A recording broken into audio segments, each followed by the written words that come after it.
So good morning friends. आज आपण ग्रॅव्हिटेशनचा topic आहे त्यांचा universal of gravitation, right. So तो टॉपिक आज आपण डिस्कस करणार आहे. So what is universal law of gravitation? Law of gravitation असं सांगतो की every object in the universe attracts every other objects with a force which is directly proportional to the product of their masses and inversely proportional to the square of the distance between them. ठीक आहे. So हा law जर आपण लिहायचं म्हटलं की समजा दोन ऑब्जेक्ट्स आहेत. एक ऑब्जेक्ट आहे ज्याचा मास आहे m1 आणि दुसरा एक ऑब्जेक्ट आहे ज्याचा मास आहे m2. ठीक आहे. सो हे दोन ऑब्जेक्ट्स आहेत युनिव्हर्सल मधले एकदम छोटे मायन्यूट बॉडीज असतील ज्यांचे काहीतरी मास असेल किंवा एकदम हेव्हनली बॉडीज असतील लाईक सन अँड मून. तर ते सुद्धा एकमेकावरती काय करतील, एकमेकावरती फोर्स अप्लाय करतील. समजा हा m1 ऑब्जेक्ट आहे, m1 ही एक बॉडी आहे. ही बॉडी m2 वरती काहीतरी फोर्स अप्लाय करेल आणि m2 ऑब्जेक्ट हा m1 वरती काहीतरी फोर्स अप्लाय करेल. ठीक आहे. मग हा फोर्स किती असतो किंवा कसा असतो, कशावरती डिपेंड असतो हे आपण बघूया. ह्या लॉ मध्ये सांगितलेलं आहे युनिव्हर्सल लॉ ऑफ ग्रॅव्हिटेशन मध्ये. युनिव्हर्सल लॉ ऑफ ग्रॅव्हिटेशन, ठीक आहे, जो न्यूटनने सांगितलेला आहे. मग हा लॉ काय सांगतो की force exerted by an object or the force exist between two bodies in the universe, it is directly proportional to the m1 product of their masses. The product of their masses m1 into m2 ही first स्टेटमेंटची condition आहे. Second condition असे सांगते की that force is inversely proportional to square of the distance between them. समजा आपण याच्यातलं distance घेतलं, दोन बॉडीज आहेत त्यांच्या सेंटर पासूनचं डिस्टन्स घेतलंय आणि हे डिस्टन्स आहे समजा d. हे डिस्टन्स किती आहे d. तर it is inversely force between those object will be inversely proportional to the square of the distance between this objects.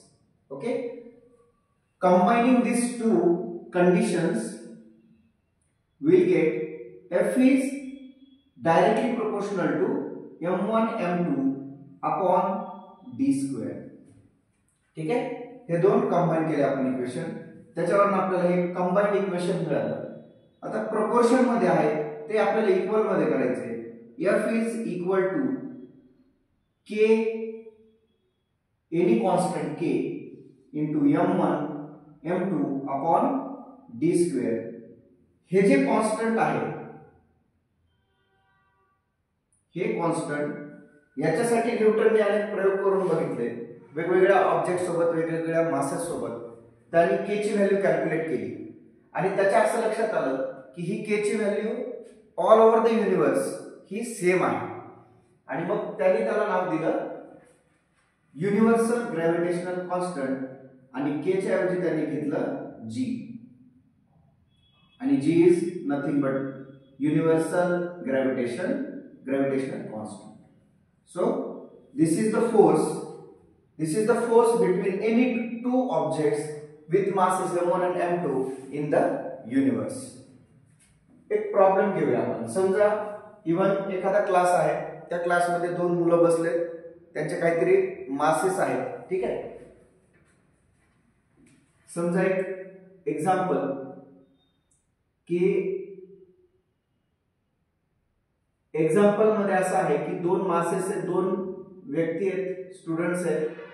एकाचं नाव आहे विराट ज्याचं मास आहे 80 kg आणि दुसरा आहे सुनील ज्याचं वेट आहे 75 kg.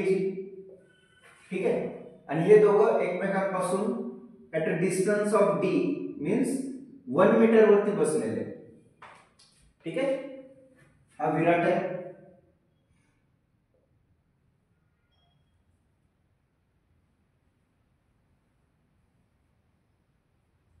ओके, हा विराट आहे फॉर एक्झाम्पल.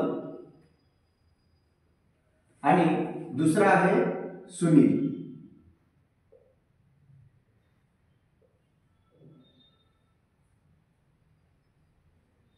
ठीक आहे, आणि हे दोघं एकमेकांपासून, ह्या दोघांचं एकमेकांपासूनचं डिस्टन्स आहे, हे डिस्टन्स आहे 1 मीटर. विराट आहे आणि हा आहे सुनील. विराटचं मास आहे 80 kg आणि सुनीलचं मास आहे 75 kg.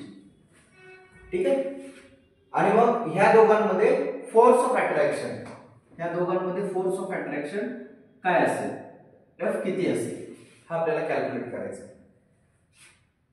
जी व्हॅल्यू जी कॅल्क्युलेट केलेली आहे न्यूटनने, ती आहे 6.67 इंटू 10⁻⁻11 न्यूटन मीटर स्क्वेअर पर केजी स्क्वेअर. ठीक आहे, डिवाइड मध्ये 2 लिहा किंवा केजी -2 पॉवर मायनस लिहा, per KG square. Then therefore using formula F is equal to G into m1 m2 upon d square. मग आपल्याला भेटेल 6.67 into 10⁻⁻11 m1 m2 ते मल्टिप्लिकेशन मध्येच येते. m1 80 आहे, 75 डिस्टन्स आहे 1 स्क्वेअर म्हणजे 1. आता आपल्याला सगळ्यांचं मल्टिप्लिकेशन करायचं. मग काय मल्टिप्लिकेशन बघा, 6.67 इंटू 80 करूया आधी, तर हा 0 राहू दे असा 0.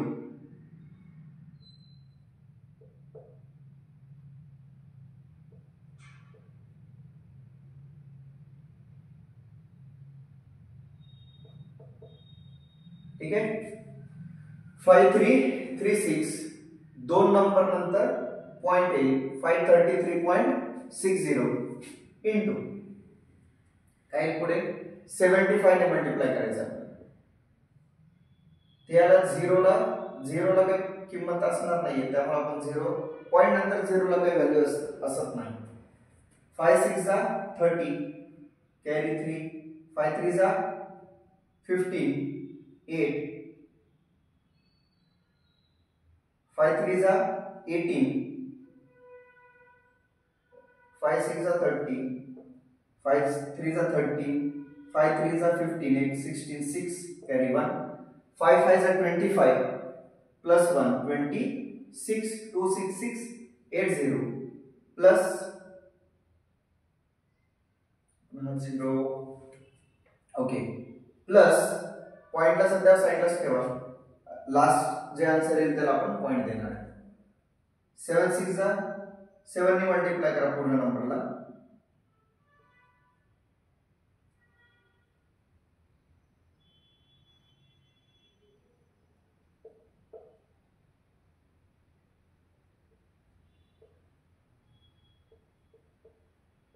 ठीक आहे, हे आन्सर आलं.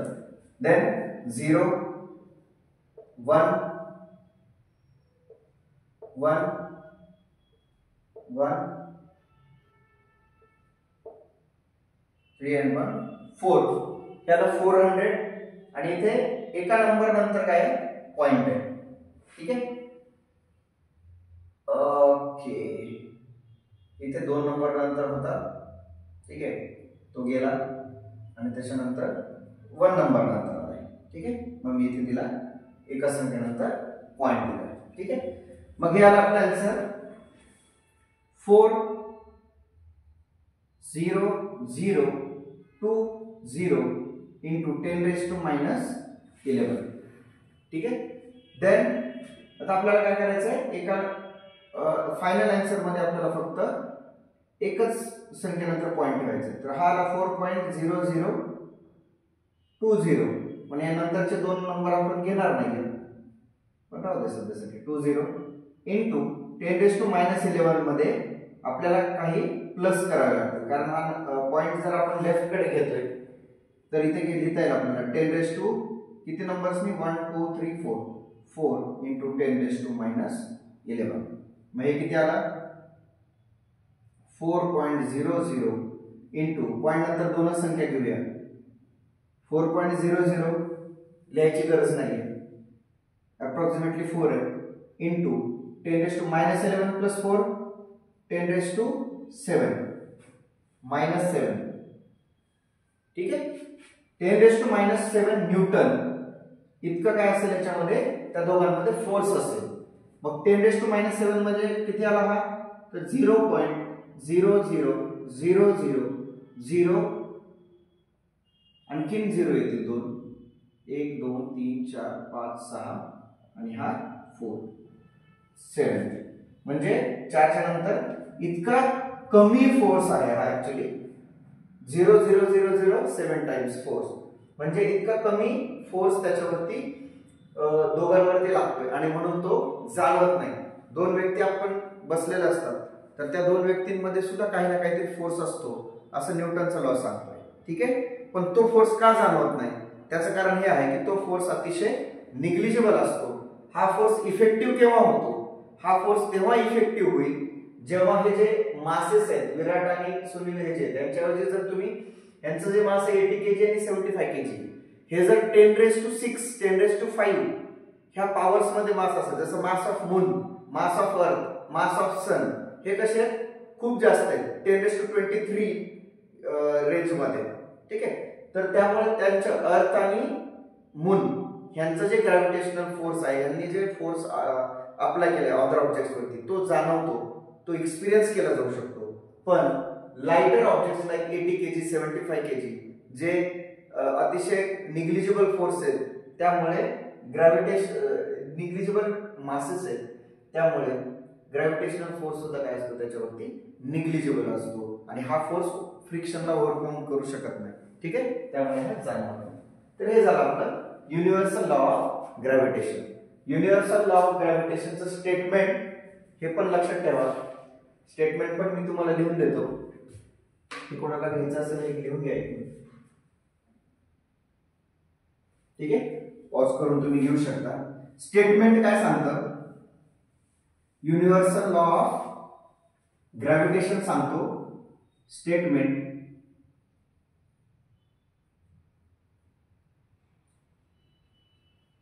every object in the universe attracts every other object with a force which is directly proportional to the product of their masses and inversely proportional to the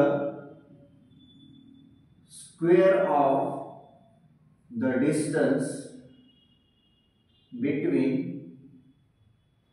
them. हे आहे त्याचं स्टेटमेंट. ही first condition, second condition, third condition आणि ह्याच्यानंतर final आहे formula F = G × m1 m2 upon r² किंवा d². Distance d घेतलं तर d², r घेतलं तर r². Okay, right.